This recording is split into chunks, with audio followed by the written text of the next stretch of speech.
ہم جس طرح پاکستانی ہیں، پاکستان میں رہنے والی جو مسیحی برادری ہے، جو ہندو برادری ہے، وہ بھی اسی طرح پاکستانی ہے۔ ہمیں کیا حق پہنچتا ہے کہ ہم خوف کی بنیاد پر کسی کو پاکستان سے باہر جانے کے لیے کہیں؟ لیکن یہ بھی میں آپ کو بتاؤں کہ جب تحقیقات کی تو پتا چلا کہ پچھلے سال، اس سے پچھلے سال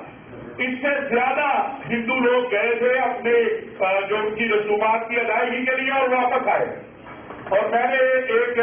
ٹی وی چینل کے پروگرام میں جب ہندوستان سے وہاں کے ایک انسانی حقوق کے نمائندے گفتگو کر رہے تھے تو ان سے یہی سوال کیا تھا کہ مجھے بتاؤ پاکستان سے کتنے لوگ مسلمانوں کے خوف سے وہاں گئے؟ باقی تو میں بھی غیر محفوظ ہوں، آپ بھی غیر محفوظ ہے۔ یہاں کیا مسلمان اغوا نہیں ہو رہے؟ کیا مسلمانوں کے یہاں ڈکیتیاں نہیں ہو رہی؟ لا اینڈ آرڈر کی صورتحال نہ کسی مسلمان کو دیکھتی ہے نہ غیر مسلم۔ تو اس لیے، اور میں آپ کو بتاؤں اس مرتبہ پہلی بار ہم نے فیصل آباد کے اندر مسلم مسیحی مل کر پاکستانی قومی پرچم کو لے جایا ہے، اور یہ اس حالات میں تھا جب یہ ہندو اور اس میں ہمارے سکھ بھی تھے، ہندو بھائی بھی تھے۔ تو ہمارا کوئی خدا نہ خاصہ یہ نہیں ہے کہ ایک ایشو ہے یا ایک دن کا مسئلہ ہے، یہ میں نے 2 سال محنت کر کے کتاب لکھی ہے، یہ کتاب سامنے آئی ہے، مسلم حکمران اور غیر مسلم رعایا، تاریخ اسلام سے وہ سب کچھ میں نے اس میں جمع کیا ہے جو رسول اللہ صلی اللہ علیہ وسلم کے معاہدے ہیں، خلفاء راشدین کے معاہدے ہیں، جو باقی ادوار میں کہ مسلمانوں کا اپنے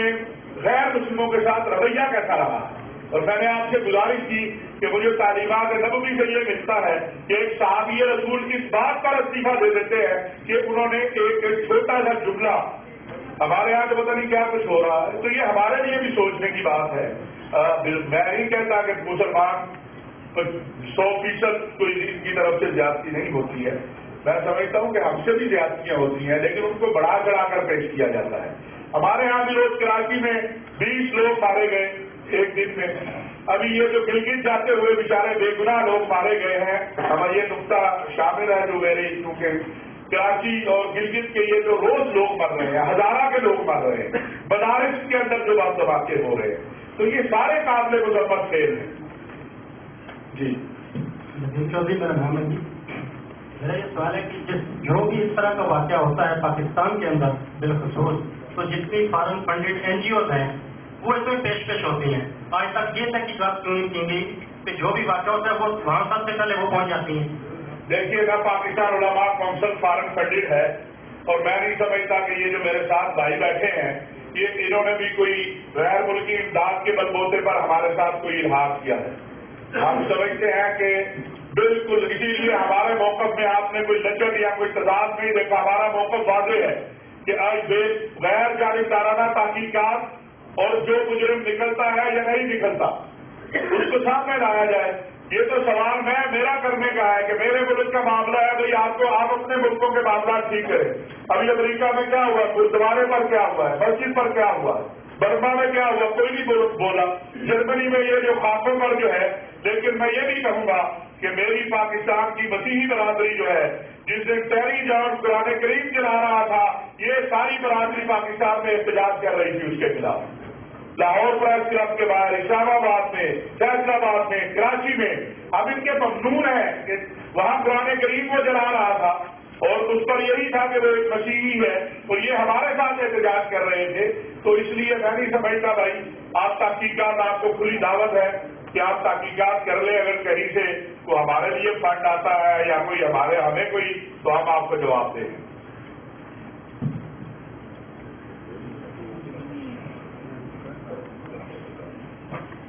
If I may, a question in English. You mentioned, Mr. Shah, in the press release that you had grave concerns about that religious extremism in the country was growing. Can you expand a little bit on that to discuss why it's growing? And it seems that there's been much discussion about this blasphemy law and how to amend it or change it, or so it won't be abused, but frankly nothing seems to be happening. میرا خیال ہے بخاری صاحب یہاں ہے، بخاری صاحب اگر آپ ترجمہ کر دیں دونوں طرف کا تو ذرا ہمیں آسانی ہو جائے۔